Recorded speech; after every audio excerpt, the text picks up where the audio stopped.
So today's presentation is going to be focusing on the wealth of our water with Lauren Krueger. And our agenda today, we will be doing our welcome remarks, spotlighting the wealth of our water, doing a Q&A session, doing some updates from our end and member updates, and finally some closing remarks and next steps. Feel free, welcome, and please introduce yourself in the chat. We'll wait and see if there's any other stragglers.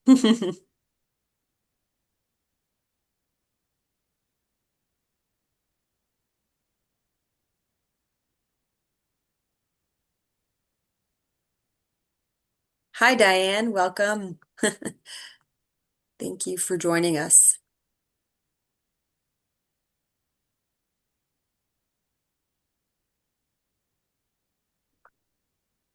All right. And I know today's presentation is not typically organic related, but as always, everything is interconnected. So our water, organic systems, our soils. So it's a really important conversation, and I'm excited to start it up. So that being said, we're going to do some intros. So here with us tonight, we have Judy Greco, who is our founder. Me, Francesca Greco. I'm the director of the Organics Council. We have Madeline Infantino, who's our project coordinator, and Rebecca Maida, who is not here with us tonight, but she's our marketing and events coordinator. Our mission at LIOC is we are Long Island's leading organization for sustainable food scraps diversion, connecting municipalities, communities, and institutions to develop impactful organic solutions. That being said, it's time for us to highlight our speaker today, Lauren Krueger. She is the campaign coordinator of Long Island Water, the communications and social media director of Grassroots Environmental Education, and she's the associate producer of the Green Street radio show of WAI-FM. Just a little bit more about Lauren. She is a diehard climate activist who volunteers with Dianu, Food and Water Watch, and New York Renews. She's also the founder of the South Shore Community Composting Collective and a proud member of the Merrick Garden Club. Without further ado, I'd love to welcome Lauren. Thank you so much. It's great to be here, and I'm so happy that I'm going to get to share my presentation with you. I'm going to get you guys on the screen, and then we'll just jump right into it. So, how does that look? Can everybody see it? Yes. Okay, fantastic. All right, so give me my pointer back, and then we can go. Okay, so we all live on Long Island. We're surrounded by water. Water is very important to us. Here we are in Montauk, and you can't really go anywhere without running into water from where we are. Here's another picture of Jones Beach, I believe is the pier. And every day, water affects us in lots of ways, which is obvious, right? But it's easy to take it for granted. We play in water. It's our economic engine. It's essential to us in so many ways. We cook with it, bathe in it, but we tend to take it for granted. It's easy to forget that water makes up a good portion of every single thing we put into our bodies, everything we eat and drink. From plants we grow to things that we buy at the store, it's all got water in it, right? So it's kind of important that we would have the best quality water possible. Now on Long Island, we live right on top of our water. We get our water from an aquifer that sits underground beneath our homes and our schools and our parks and our golf courses and our streets and our airports and everything. It's all sitting underneath it. And so we have a special relationship with our water, and we really need to take care of it. There are lots of things that can affect our water negatively, such as pesticides, runoff from roads and tires and vehicular traffic and pollution. Artificial turf is a big contaminant. Other storm runoff. And now we're learning that fertilizer, the kind that we put on our lawn or use in our garden, is also a major contaminant for our water supply. Now, there's three main issues with fertilizer that I would like to talk about tonight. The first is PFAS, second is nitrogen, and the third is microplastics. PFAS is a term for polyfluoroalkyl chemicals, of which there are something like 15,000 different chemicals that make up that organization of chemicals. And they're useful for lots of things. They help plastics slip out of their molds easier. They're used to make things fireproof, stain-proof, waterproof, or non-stick. And they really do make a lot of things possible. You can find them in carpeting, in mascara, dental floss and other personal care products, firefighting foam, and unfortunately also children's pajamas. Flame retardant pajamas have PFAS in them. Now, exposure to PFAS is really quite terrible. PFAS can lead to any of these conditions from just the tiniest little bit of exposure. The EPA says that 4 parts per trillion is the limit that they're willing to allow in water. But what we know is that that's probably too much, that less than that is actually a lot, it's still harmful, but we can't really measure in parts per quadrillion. So that's something that we can't do yet. But how is the PFAS getting into the fertilizer in the first place? So whenever we wash the personal care products in the shower, wash your hair, wash it down the drain, or if it comes off of clothes, if the PFAS clothing, when they're laundered, it goes down in the water in the same place and it heads to the water treatment plant. And that's where the solids and the liquids get separated, and the PFAS often stays with the solids. Then the solids are dried out and sold or given away to farms or fertilizer companies as a product with a lot of nutrients for people's lawns and gardens. In agriculture, this is a huge resource for farms because it's low cost and it presents itself as a solution for getting rid of solid waste.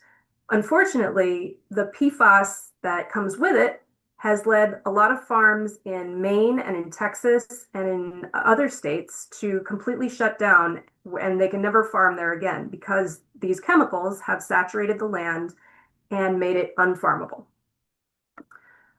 So that's what's in our fertilizer. That's the first problem. The next problem we're going to get to is nitrogen. Now, nitrogen is essential for plants to grow.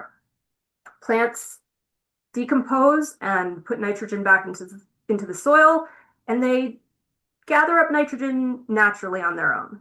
Some plants, like beans, are really good at putting nitrogen into the soil. If you give a plant too much nitrogen, you can sort of roast it alive. Another thing that happens when there's too much nitrogen is that the nitrogen turns into nitrous oxide, which is a greenhouse gas. So too much nitrogen in your lawn fertilizer goes off into the atmosphere and warms the planet. Nitrogen in water can lead to a condition that's just right for blue-green algae, which is not actually an algae at all. It is a bacteria. And this is a bacteria that is really dangerous for marine life in those bodies of water. Too much nitrogen creates hypoxia in the water, which starves the water of oxygen, and the fish and other marine life starve of air, basically, and they can't survive anymore. These ducks will be okay because they're on the surface, but if they drink the water, it's probably not very good for them. Blue-green algae in water is fatally toxic for dogs. If you ever find yourself at a water source that has this kind of scummy stuff on it, please don't let your dog drink it because it can kill them really quickly.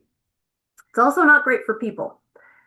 Colorectal cancer, thyroid disease, neural tube defects, and a condition known as blue baby syndrome are all results from drinking water that has too much nitrogen in it. It's especially dangerous for babies under 6 months. So back to fertilizer again. When you get your bag of fertilizer, nitrogen is the first number on the bag. There's three ingredients, major ingredients, nitrogen, potassium, and a third thing that I can't think of right now, but the first number is always nitrogen. And if your nitrogen number is over 12, that's too much. So we want to strive for something less than that. Okay, the third thing is microplastics. So when you have nitrogen in fertilizer, it tends to dissolve, dissipate pretty quickly. And it's better for plants if it dissolves over time. So fertilizer companies came up with ways to encapsulate the nutrients in something that will break down over time. There are fertilizers that use clay or other biodegradable substances to encapsulate the fertilizer, but most conventional fertilizers use a form of plastic that will break down over time into microplastics. There's no good news about microplastics. Each of us has a plastic spoon worth of microplastics in our brains right now. The amount of plastic that's going to be produced in the next 50 to 100 years is set to quadruple. We are drowning in microplastics. They can be found in the Mariana Trench. They can be found on Mount Everest, and they are in placenta. They are in every organ in our body. You don't want any more of them in the soil. But you also don't want them on your lawn because microplastics can block photosynthesis. And without photosynthesis, plants can't convert sunlight into what they need to grow. So what do we do? If you still want to put fertilizer on your lawn, that's okay. There are safer fertilizers that exist. If you visit our website, we have a list of places that sell safer fertilizers, and I can take you there now. Can you still see my screen? No. No, okay, so I need to fix that. Um, you, okay, let's share that one. Yeah, so I'm here at the fertilizer section, and you can choose your location, and these are some of the products that we recommend because they're all under 12% nitrogen and they don't contain any biosolid or sewage sludge components.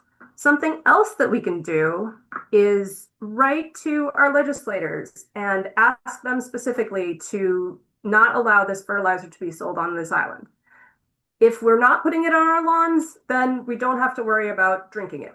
And I would rather not drink fertilizer. So what I'm going to ask you to do, I'm going to put two links in the chat. One is for Suffolk County legislators, and one is for Nassau County legislators. And if you can, when it's convenient for you, look up your legislator, and I'm going to give you a sample script also in the chat that you can use, or you can say whatever you'd like that just says, we do not need this in our stores. And that is what I have to say. Thank you, and I would love to take any questions if I can find where we are again. There we are.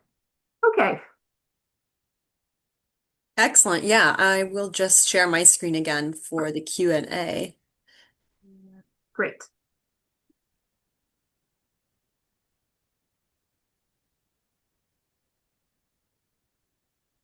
Just give me one moment.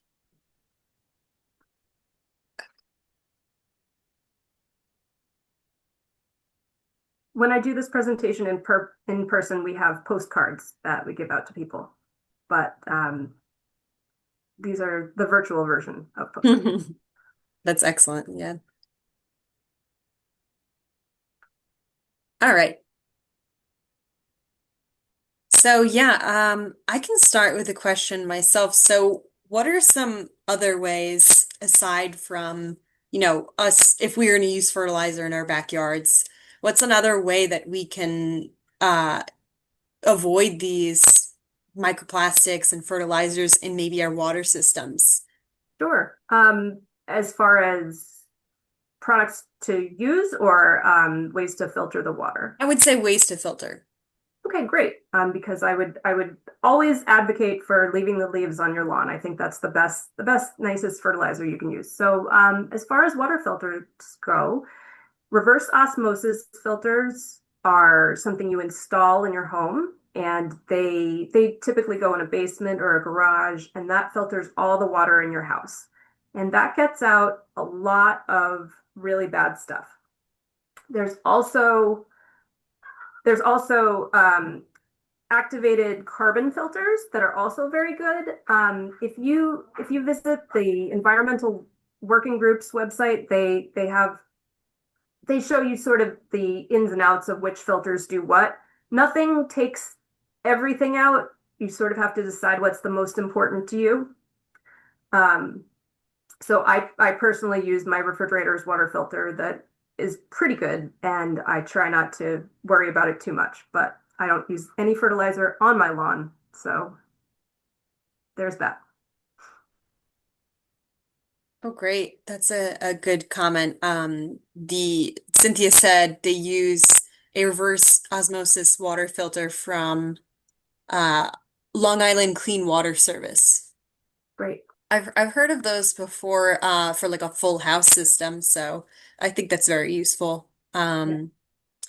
Well, yeah, And because people don't tend to filter their bathroom sinks, and you're brushing your teeth and you want to make sure that all the water that and it's not as important when you shower, but if you have mhm. little kids who are, swallowing water in the bathtub or anything like that, like it's just a safety thing. I think it's helpful if you can do it. Yeah, absolutely. And even some people may suffer with like skin conditions from certain hard water, soft water. So I can only think that, PFAS and microplastics and, other contaminants in our waters from excess nitrogen and all this good stuff. I think it would further aggravate, skin conditions like eczema or other things like that. And yeah, I hopefully I can get a full house system at some point, but that's a great suggestion Same here. from Cynthia there. Yeah. How do we ask a question? Can you hear me? Yeah, sure. Please go ahead. You can, others can raise their hands or yeah, you can go ahead, Lynn. Find the raise the hand button. Um, well, my question's, it might be unique and maybe we should take it offline, but I'm curious, Lauren, have you been on, have you been part of events that have been scheduled, in various municipalities? And if so, how has that gone? What kind of audience have you spoken to, and what other topics, other speakers might have been like if you were to give me guidance. So I'm in Southampton. I have this new role where I'll be working with the Lake Agawam Conservancy. And coincidentally, I have been asked to put a program together. A couple of the board members are very keen to communicate about this fertilizer issue. And they would be delighted if I could pull in an agenda together with speakers and plan like a whole weekend of activities and what have you. So I'm curious, what your experience has been doing that elsewhere. If you could talk about that a little bit. Sure thing. So most of the time I do this job in person and all over the island. I've been contacting Rotary clubs, garden clubs, Lions clubs, like any kind of civic organization. And if they're interested, I go out to wherever they are, have lunch with them, meet people, talk to people, and the reception has been really positive for the most part. There occasionally someone will be cranky about one thing or another, but I will say this is a deeply nonpartisan issue, and it's something that really affects everyone. So people tend to be pretty receptive. And I would love to talk with you further about some other if you'd like me to, I would love to communicate.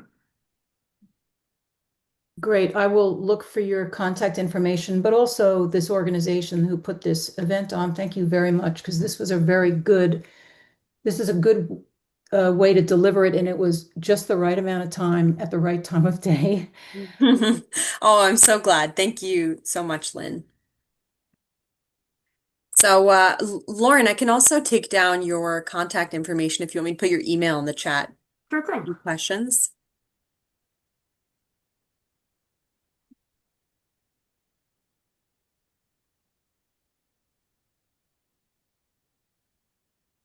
Make sure I typed it. There we go. Yeah, Awesome. please email me. I would love to hear from anybody about anything, and I'm happy to point you to more information if you need it. All right. And from there, I'm just going to go to some of our updates. So, Madeline, if you'd like to carry on with these slides. Yes. And again, thank you, Lauren. It's a couple of oh crap moments in this presentation, but yeah, wonderful. Thank you. Nothing more important. So we do these bi-monthly meetings, and we are always looking for ideas. If you have a speaker you'd like to recommend, please contact us at liorganicscouncil@gmail.com, or you can scan that handy little QR code there, or just contact us to recommend a speaker. Um, we love doing these. They're always very informative. Um, and if we can go to the next slide. Sure. uh, if anybody's interested, our main interest is soil and composting. If you're interested in backyard composting and you happen to live in the town of Southold, Rewild Long Island is launching a backyard composting program in conjunction with the town of Southold and working with North Fork Environmental Council. There's a deadline. I'm adding the link in the chat, but it's also here on the screen if you want to register to pick up a rain barrel and or a composting bin. Eventually, a how-to instruction will be posted on the town website. I believe the deadline is July 25th, but the pickup is the very next day, 9 to 12, and we will be there. One of us will be there assisting.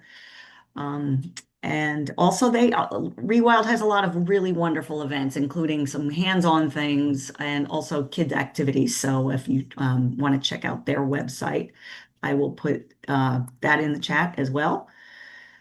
They have a really And great newsletter that they send out as well. They're very active, if you're interested. yeah, if you're not familiar with them, their main focus is native plants and removing invasive species of plants and replacing them with native species. And I try, but they do wonderful work. And we also have some updated grant opportunities, ReFed, in partnership with Natural Resources Defense Council, has developed a database of federal funding opportunities for food waste reductions, and diverting food from the waste stream. And it has these are a lot of information there, including who's eligible, and a lot of information there. It's a really great resource. And also, if you know any or you are a business owner and you're looking to reduce your food waste to comply with the New York State law, CET also offers grant opportunities. Both of those are separate QR codes. I'll put the ReFed link in the chat also, and also the CET. And that's about it for us. We do have lots of updates, but for now, I guess that's good. It's a lot. Don't want to be overburdensome here. Awesome. Thank you, Madeline. And No now, if any problem. of you have any updates to share or points of interest, please feel free to write it in the comments in the chat, or to raise your hand.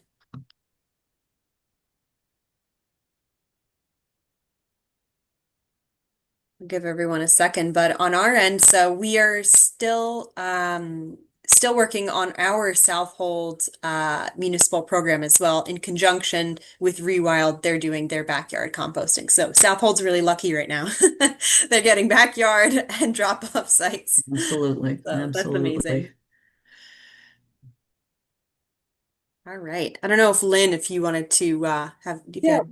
we actually, I apologize. It's my first time participating in one of your calls. But we've been working for years to try to just catch up with Southold and Riverhead.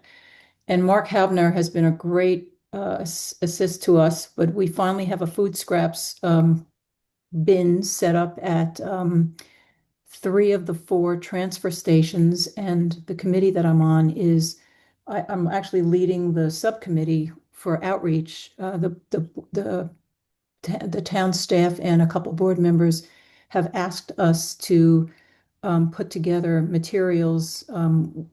We've got, with the help of, like I said, I think I think from East Hampton, that's where Rewild isn't it based, isn't it? Gail. Yeah, they have a few locations, yes. Oh, okay. So we've gotten a lot of help, and we're very thankful for that because we put together a one-page summary that we're handing out at farmers markets, but we're trying to ramp up to because people, getting the town to just agree was a huge hurdle, but finally they did, and now we've got buckets at the transfer station. So now we're trying to just get the word out and educate the public to let them know that it's here. That's great. And I just missed the name of the town. Sorry. Southampton. Oh, great. Excellent. All right. I'm so happy for you guys. That's some excellent efforts there, and we'd love to acknowledge you as well for your, improvements. I just love that the East End is really taking this, as a priority, and I think that's going to influence the island as a whole. I'm based out in Huntington, so I would love to see more programs, further on Western Long Island too, and Nassau County. And I believe somebody, um, they left a comment. Kathleen asked, "Are there any Nassau County food waste drop-off sites?" So, I believe so, yes. But I think the Science Center in Port Washington, they do, I think it's a community compost. Is Uh, any, is anybody producing any metrics though um, that illustrate the reduction in what they're having to haul because mhm. they have composting now, and then has anyone done the math to determine what the greenhouse gas reductions and also just cost savings for the municipality of hauling less, every municipality has their own waste management, you know, strategy, but we all know Brookhaven is closing like imminently, right? Mhm. Yes, it is. I can take that.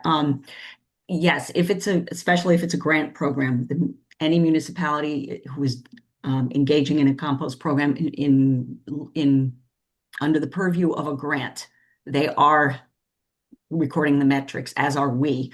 It's based on tonnage of food waste weighed. So that is only usable food scraps that they can compost. If, for example, in Southold, if it's too contaminated, he won't use it. He puts it aside, it won't count.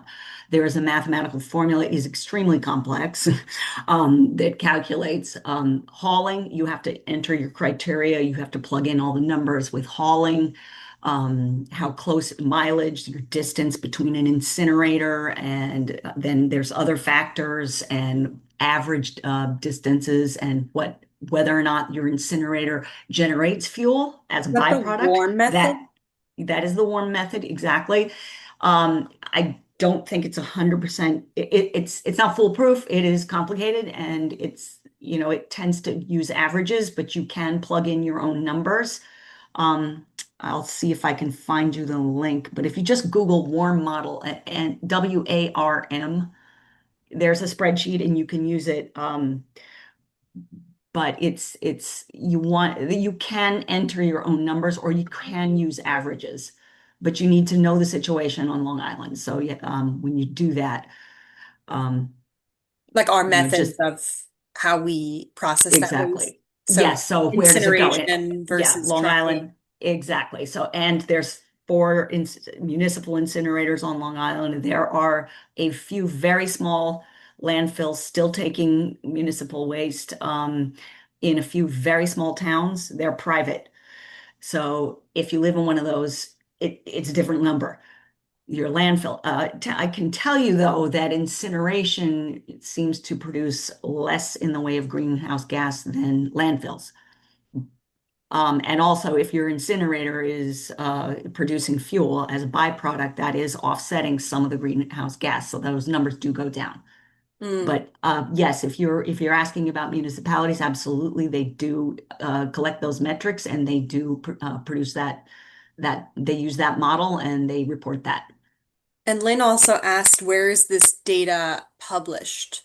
Um, Well, you could probably find it. I don't believe the municipal waste facilities actually publish it on their website, but if they are receiving grant funding, the grant funding institution will publish that.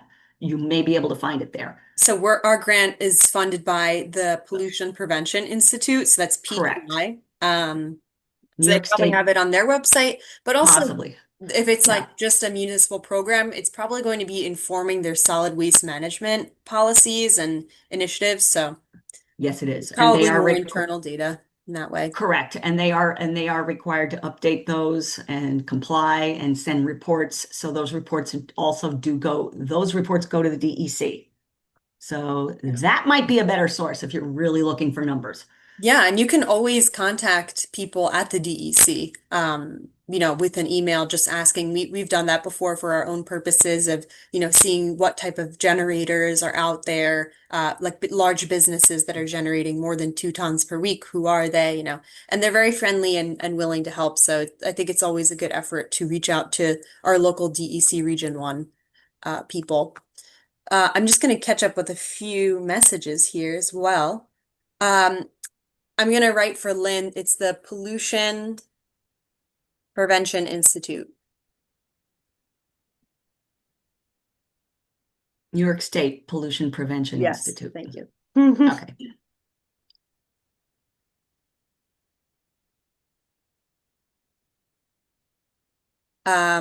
Yeah. And let's see. Also, I want to highlight that Greg said that he's dropped off food scraps at the Orchestai Farm in Oyster Bay, which is Wonderful. at Planning Field State Park. Fantastic. Um, And I also want to clarify that the Rewild program in Southold, that's going to be a backyard home composting program. Um, and Madeline left a comment with more details on that. Yeah, just yeah, if you're backyard composting, you can make up your own rules, but you really should follow the guidelines. You don't want microplastics in your soil any more than we want it in the water. So, be careful. I wouldn't, especially now that I've listened to Lauren, I absolutely would not use any. I don't use it in my composting, but you wouldn't want any food service materials or anything. You don't want any accidental plastics in there. Hmm. It's going to be in your soil. So your home composting is as good as you make it, but there will be instructions posted on the town website, I believe. If not, Rewild will let you know, but they have all the information. Excellent. All right. If there's any other questions, please leave some now or updates. For municipal grants, Lynn, I know we just had a DEC funding round that closed. It was for businesses and municipalities, or who want to join together, or just a nonprofit or municipality. It was the ESD um, food waste mitigation grant. So that will come up again next year, but that was a good recommendation for municipalities because it has a large funding amount.